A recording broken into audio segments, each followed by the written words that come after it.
శ్రీ గురుభ్యో నమః. 9వ నెంబరు కుజుడు. ఈ 9వ నెంబర్ అనంగానే దీనికి చాలా చాలా విశేషమైనటువంటి శక్తి ఉన్నది. అలాగే కుజుడికి కూడా విశేషమైన శక్తి ఉన్నది. ఈ 9వ సంఖ్యలో కుజుడు ఉండడం, దీనిని అమ్మవారి యొక్క ఇష్టమైనటువంటి సంఖ్యగా మనము లలితా సహస్రనామంలో తెలుసుకొని ఉండడము, 9ని నవావరణము, నవధాన్యాలు, నవనాయకులు, నవగ్రహాలు ఇత్యాది వాటితో కూడా ఈ నవని మనము లెక్క పెడుతూ ఉంటాం. నవ అంటే 8 కదా, వీటన్నిటిని లెక్క పెట్టుకొని ఇది చాలా మంచిది అని చెప్పుకుంటూ ఉంటాం. నిజానికి చాలా దైవభక్తి కలిగిన వారు కుజుడు. మైథలాజికల్ గా భూదేవి యొక్క కుమారుడు అని చెప్పుకుంటాము. వాహనాలన్నీ ఈయన అధీనంలో ఉంటాయి. అలాగే ప్రయాణాలు, అనారోగ్యం ఉన్నట్టయితే రక్తానికి సంబంధించి కంతులు, రణాలు, బాధలు ఇట్లాంటివన్నీ ఉండడానికి అవకాశం ఉంది. ఎక్కువగా నిద్రపోతారు వీరు, బద్ధకం ఉంటుంది. అలాగే ఒక క్రమశిక్షణ ప్రకారం వెళ్తూ ఉంటారు, ఉన్నట్టుండి ఎప్పుడో క్రమశిక్షణని తప్పేస్తారు, మళ్ళీ వీరికి గుర్తు చేస్తూ ఉండాల్సి వస్తుంది. ఇలాంటి పరిస్థితి కూడా కనిపిస్తోంది. కందులకి ప్రతీక, ఎరుపు రంగు వస్త్రానికి ప్రతీక. అలాగే కొంచెం ఆకారం పొట్టిగా ఉంటారు, కోపంతో ఉంటారు. ఏ పనినైనా ధైర్య సాహసాలతో దాన్ని ముగింపు చెయ్యాలి అనేటటువంటి ఆలోచనతో ఉంటారు.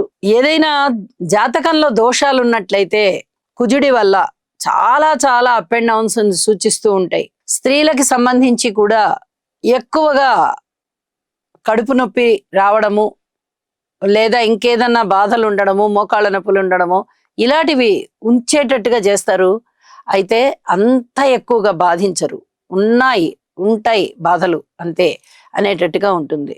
ఇక 18వ తేదీన జన్మించిన వారి సంగతి చూసినట్టయితే 1, 8 మనకి లక్కీ నెంబర్ 9 అవుతోంది. కానీ ఇది రవి గారికి సూచనగా 1 ఉంటూ ఉండగా శని గారికి సూచనగా 8 ఉంటూ ఉంది. మరి శని గారికి కుజుడికి ఏమైనా మంచి సత్సంబంధాలు ఉన్నాయా అంటే ఏమాత్రమూ సత్సంబంధాలు లేవు. అందరిలాగానే వీరు కూడా పని చెయ్యాలి, లేదా ఏదైనా చర్చలు ఉన్నట్టయితే చర్చలు చేయాలి, ఇక అయిపోగానే దులిపేసుకుని వెళ్ళిపోవాలి ఎవరికి వారు.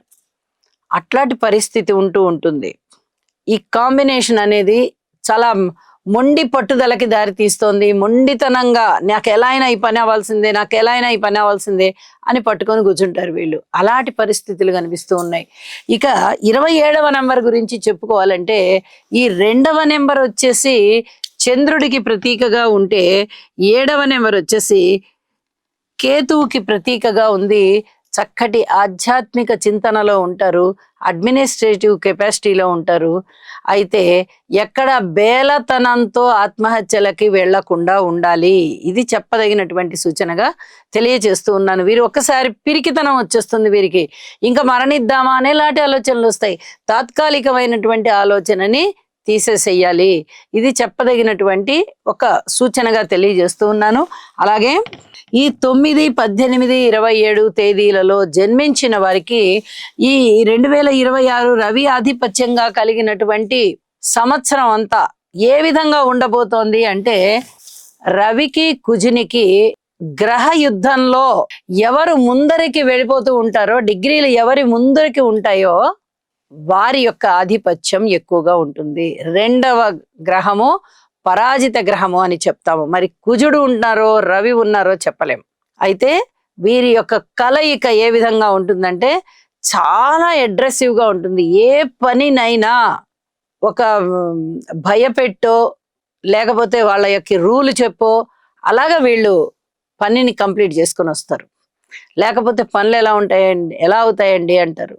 ఇది చెప్పదగినటువంటి సూచన. ధైర్య సాహసాలతో చేస్తారు. ఎక్కువగా పోలీస్ రంగము, రక్షణ రంగము ఇలాంటి వాటిలలో ఉద్యోగాలు ఉండడానికి అవకాశం ఉంది. అలాగే చంద్రుడితో కలిసినప్పుడు లేదా దృష్టి పడినప్పుడు లిక్కర్కి సంబంధించిన వ్యాపారాలు చేస్తారు, భూమికి సంబంధించిన వ్యాపారాలు చేస్తారు, వాహనాలకి సంబంధించినటువంటి వ్యాపారాలు చేయడానికి అవకాశం ఉంది. అలాగే కొనుగోలు అమ్మకాలకి ఒక మీడియేటర్గా కూడా వ్యవహరించగలిగేటటువంటి పరిస్థితి కనిపిస్తోంది. ఈ 2026వ సంవత్సరంలో రవి గారికి మిత్రుడే అవుతున్నారు కాబట్టి ఇక్కడ అనేక విధాలుగా గ్రహ యుద్ధంలో జయగ్రహమైనా పరాజిత గ్రహమైనా ఏమీ ఇబ్బంది లేకుండా చక్కగా 2026వ సంవత్సరం అంతా కూడా చాలా చాలా మంచి ప్రభావం సూచిస్తోంది అని చెప్పి తెలియజేస్తూ ఉన్నాను. వీరు కోపాన్ని తగ్గించుకోవాలి. కొంచెం కోపంగా ఉండేటటువంటి పరిస్థితి కనిపిస్తోంది. అలాగే అనుకోని విధంగా వచ్చేటటువంటి ఆటంకాలు ఏవైతే ఉన్నాయో వాటన్నిటికీ మాకు సమయం కావాలండి, మేము ఇవన్నీ చేయడానికి అని చెప్పి ధైర్య సాహసోపేతంగా మాట్లాడి కొంత సమయాన్ని తీసుకుని ఆ తదుపరి తర్వాత కార్యక్రమానికి వాళ్ళు ఆచరణ పెట్టుకుంటూ వెళ్తారు. అలాంటి అగ్రెసివ్ నేచర్ ఈ కుజగ్రహానికి సంబంధించి ఉంటుంది. 2026వ సంవత్సరంలో రవి ఆధిపత్యంగా ఉన్నారు కాబట్టి ఈ రకమైన మనస్తత్వం కొంచెం మారడానికి అట్లా అవకాశం ఉంది అని చెప్పి తెలియజేస్తూ ఉన్నాను. కుజునికి అధిపతి అయినటువంటి సుబ్రహ్మణ్యేశ్వర స్వామికి పూజ చేసుకోవడం ద్వారా అష్టోత్తరము, అభిషేకము, ఆలయ సేవ ఇలాంటివన్నీ చేసుకోవడం ద్వారా చాలా వరకు మనశ్శాంతి పెరుగుతుంది. కుజుడు సరైన స్థానంలో లేకపోయినట్లయితే భూములు నష్టానికి అమ్మడము, ఇంకా పొలాలు, ఇళ్ళు ఇలాంటివి ఏవైనా సరే, వాహనాలు ఇలాంటివి నష్టానికి అమ్మే విధంగా ఉంటాయి. ఇది జాగ్రత్తగా చూసుకోవాల్సిందిగా సూచన చేసుకుంటూ ఎక్కువగా పరిహారం చేసుకోవడానికే ప్రయత్నం చేయండి. మీకు అన్ని విధాలా ఈ 2026వ సంవత్సరం బాగా కలిసి వస్తుంది అని చెప్పి తెలియజేస్తున్నాను. శుభం.